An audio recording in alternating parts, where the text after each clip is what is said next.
இன்று எல்லாருக்கும் தெரியும், உள்ளூராட்சி தேர்தல் இப்போது நடந்து கொண்டு இருக்கிறது. உள்ளூராட்சி தேர்தல் பிரச்சாரத்திலே ஜனாதிபதி அவர்கள் கிழக்கு மாகாணத்திலே அவருடைய தேர்தல் பிரச்சாரத்திலே பல விடயங்கள் கயத்திருக்கிறார்கள். அதிலே முக்கியமான ஒரு விடயம்தான் அவர் கந்தலையிலே கயச்சது என்னென்றால், அவர்களுக்கு வாக்களியுங்கள், அவர்களுக்கு வாக்களிக்கவிட்டால், வாக்களிக்க இல்லாமல் இருந்தால் அவர்கள் இந்த உள்ளூராட்சி நிர்வாகங்களுக்கு பணம் தாரத்தை நிறுத்துவோம் என்று ஜனாதிபதி அவர்கள் கூறியிருந்தார். எனவே இந்த விடயத்தை நாங்கள் எடுத்தால் இதிலே முக்கியமான விடயம் என்னென்றால், ஜனாதிபதி அவர்கள் ஏற்றுக்கொண்டு இருக்கிறார்கள். அவர்கள் இந்த உள்ளூராட்சி தேர்தலில் அவர்கள் சில உள்ளூராட்சிகள் தோல்வி அடைகிறது என்று ஜனாதிபதி அவர்கள் புரிந்து கொண்டு இருக்கிறார்கள். அதே போல் அடுத்தது, ஜனாதிபதி அவர்கள் மக்களுக்கு ஒரு அச்சுறுத்தலை கொடுக்கிறார்கள், மக்களை பயம் காட்டுறார்கள். நீங்கள் எங்களுக்கு வாக்களிக்க இல்லாவிட்டால் நாங்கள் பணம் கொடுக்க மாட்டோம் என்று மக்களே பயங்காட்டக்கூடிய ஒரு பேச்சு அதிலே இருக்கிறது. அப்படி என்றால் ஜனாதிபதி அவர்கள் ஜனநாயகத்துக்கு விரோதமான செயல் திட்டங்களை தான் செய்து கொண்டிருக்கிறார்கள். இதுதான் அண்மை காலத்தில் ராஜபக்ச அவர்களை எடுத்தாலும் ராஜபக்ச அவர்களும் இதைத்தான் மக்கள் மத்தியிலே பேசி கூறினது.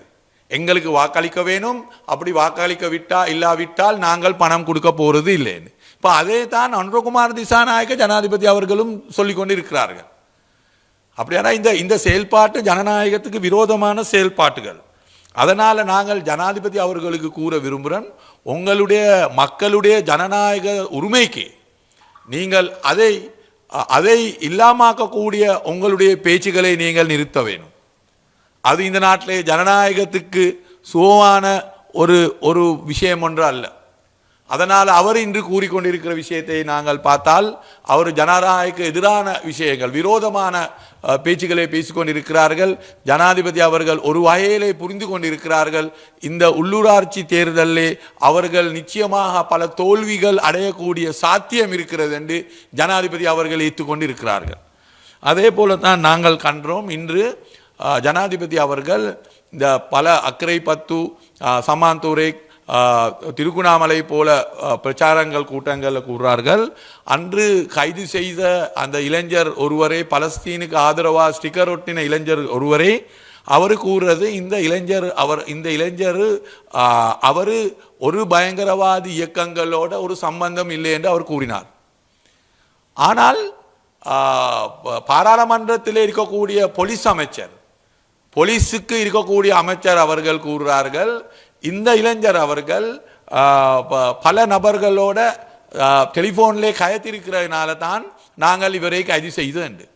இப்போ ஜனாதிபதி அவர்கள் பேசுகிற விஷயமும் அவருடைய போலீஸ் அமைச்சர் சொல்லக்கூடிய விஷயமும் பரஸ்பரமான இருக்கிறது, ரெண்டா இருக்கிறது. ஜனாதிபதி சொல்றாரு இந்த இளைஞர்களுக்கு தொடர்பு இருக்கவில்லை என்று. போலீஸ் அமைச்சர் சொல்றார்கள் இவர் டெலிஃபோன் மூலமா பல நபர்களோட கைதிருக்கிறனால தான் நாங்கள் கைது செய்து விசாரணைகள் நடந்து கொண்டு இருக்கிறது. அதே போல ஜனாதிபதி அவர்கள்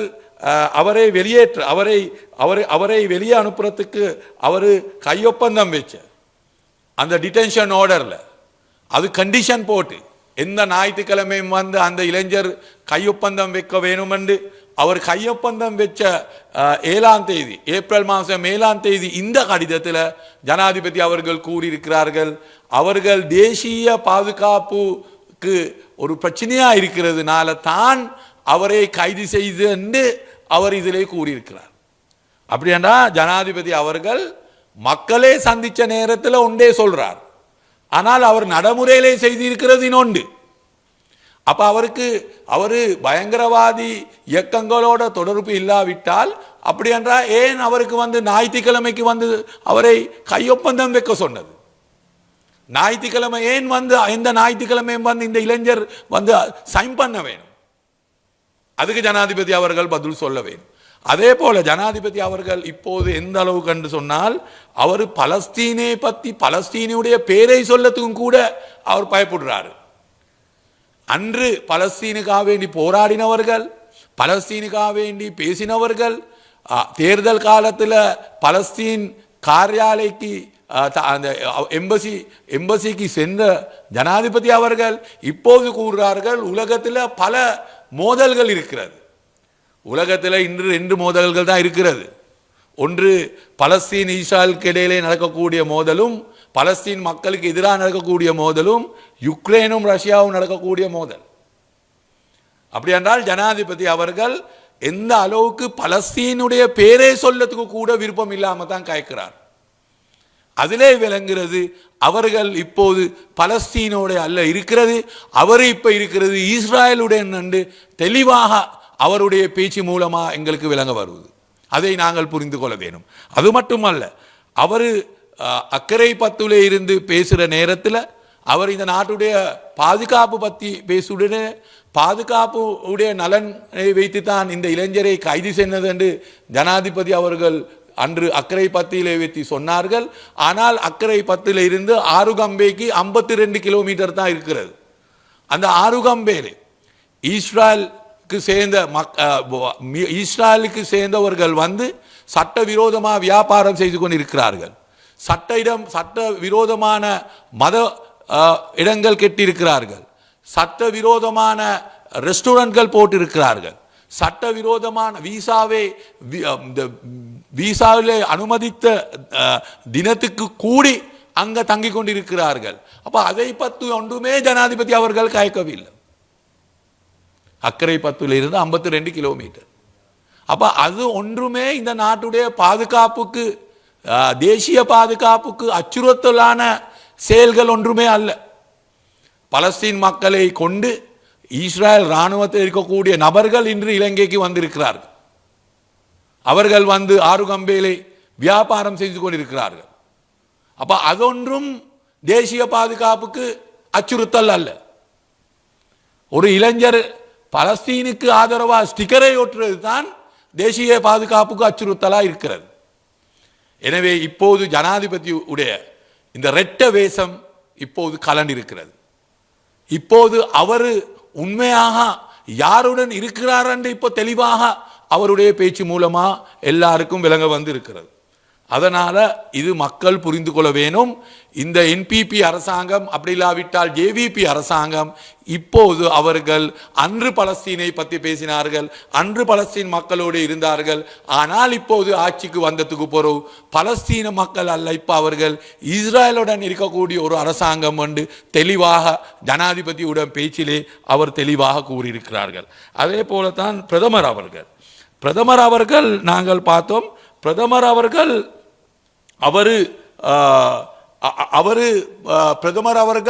அன்று மன்னாரிலே பேத்து அவர்களும் கூறுறார்கள். இப்ப அவர்களை பற்றி சொல்றதுக்கு ஒன்றும் இல்லை. அதனால இந்த இளைஞரை கைது செய்ய பற்றி பெரிசாக பேசுறேன் என்று கூறினார்கள். நான் பிரதமர் அவர்களுக்கு சொல்ல வேணும், இவர்கள் ஆட்சிக்கு வர முந்தி இந்த பயங்கரவாதி சட்டத்தை நீக்கிறது என்று தான் ஆட்சிக்கு வந்தார்கள். இந்த பயங்கரவாதி சட்டத்தை இல்லாமாக்குறது என்று தான் ஆட்சிக்கு வந்தார்கள். வந்து போட்டு இப்போது கேட்கிறார்கள், ஒரு இளைஞரை கைது செய்தது பெரிய ஒரு விஷயமாண்டு. எங்களுக்கு ஒரு பெரிய ஒரு விஷயம்தான். ஒரு அப்பாவி இளைஞரை கைது செய்து 90 நாள் அவருக்கு டிடென்ஷன் ஆர்டரை அடித்து அவரை வைத்து கொண்டிருக்கிறது எங்களுக்கு ஒரு பெரிய ஒரு விஷயம்தான். ஆனால் அன்று பலஸ்தீனை பற்றி பேசி இப்ப இஸ்ரேலோடு இருக்கக்கூடிய உங்களுக்கு இது பெரிய ஒரு விஷயமா அல்ல. அது உண்மை. உங்களுக்கு இது பெரிய ஒரு விஷயம் ஒன்று அல்ல. ஏனென்றால் நீங்கள் தேர்தலுக்கு முன்னாலே பலஸ்தீனுக்கு ஆதரவாக இருந்தீங்கள். இப்ப தேர்தலுக்கு பின்பு நீங்க இஸ்ரேலுக்கு ஆதரவாக இருக்கிறீங்க. அதனால இது உங்களுக்கு பெரிய ஒரு விஷயம் அல்ல. ஆனால் நேற்றும் இன்றும் நாளைக்கும் பலஸ்தீன் மக்களுடைய போராட்டத்துக்கு, அவர்களுடைய சுதந்திரத்துக்கு ஆதரவாக இருக்கக்கூடிய எங்களுக்கு இது ஒரு பெரிய ஒரு விஷயம். அதனால தான் நாங்கள் இதை பேசினது. ஒரு அப்பாவி இளைஞர் பலஸ்தீனுக்கு ஆதரவாக ஒரு ஸ்டிக்கரை அடித்ததுனால அவரை 90 நாள் கைது செய்து வைத்து கொண்டிருக்கிறதுக்கு எதிராக நாங்கள் கைத்தது இது ஒரு அநியாயம். ஏனென்றால் இலங்கை நாடு தொடர்ந்து பலஸ்தீனுக்கு வேண்டி பேசின ஒரு நாடு என்று தான் நாங்கள் பேசிக்கொண்டிருக்கிறது. அது மட்டுமல்ல, இந்த பிரதமர் அவர்கள் அன்று பாராளுமன்றத்திலே ஏற்றுக்கொண்டார்கள். என்ன ஏற்றுக்கொண்டா? இந்த கொழும்பு நகரத்தில், தலைநகரத்தில் இருக்கக்கூடிய இஸ்ரேல் கல்ச்சரல் சென்டர், தெய்வலையில் இருக்கக்கூடிய இஸ்ரேல் கல்ச்சரல் சென்டர், வெலிகமையில் இருக்கக்கூடிய இஸ்ரேல் கல்ச்சரல் சென்டர் எல்லாம் சட்டவிரோதமான கட்டிடங்கள் என்று இந்த பிரதமர் அவர்கள் அன்று பாராளுமன்றத்தில் ஏற்றுக்கொண்டார். அன்று பாராளுமன்றத்தில் ஏற்றுக்கொண்டு டிசம்பர் 8ஆம் தேதி இன்று அவர்கள் இப்போது அதை பற்றி ஒரு நடவடிக்கை எடுக்காமல் அது இன்னும் அந்த கட்டிடங்கள் வேலைகள் நடந்து கொண்டிருக்கிறது. இன்னும் இராணுவங்கள் அதுக்கு பாதுகாப்பு கொடுத்து கொண்டிருக்கிறார்கள். சட்ட விரோதமான செயல் திட்டங்களுக்கு, சட்ட விரோதமான கட்டிடங்களுக்கு அரசாங்கத்துடைய பாதுகாப்போடு நின்று அது நடந்து கொண்டிருக்கிறது. அப்படி ஒரு நிலைமை இந்த நாட்டில் இப்போது இருக்கிறது. அந்த நிலைமையிலே தான் இவர்கள் பலஸ்தீனுக்கு ஆதரவாக பேசக்கூடியவர்களை வாயை பொத்தி வைக்கிறதுக்கு பல நடவடிக்கைகள் எடுத்துக்கொண்டிருக்கிறார்கள். அதை நாங்கள் வன்மையாக கண்டிக்கிறதோடு மக்களும் இவர்களுடைய இரட்ட வேசையை இப்போது புரிஞ்சு கொள்ள வேணும். இவர்களுடைய இரட்ட முகம் இப்போது வெளிவந்திருக்கிறது. அதனால் இவர்கள் தெளிவாக விளங்கிக் கொள்ள வேணும். இப்போது இவர்கள் யாருடன் இவர்கள் இருக்கிறார்கள் என்று மக்கள் உணர்ந்து கொள்ள வேணும். ரொம்ப நன்றி. செய்திகளை உடனுக்குடன் தெரிந்து கொள்ள உடனே சப்ஸ்கிரைப் பண்ணுங்க.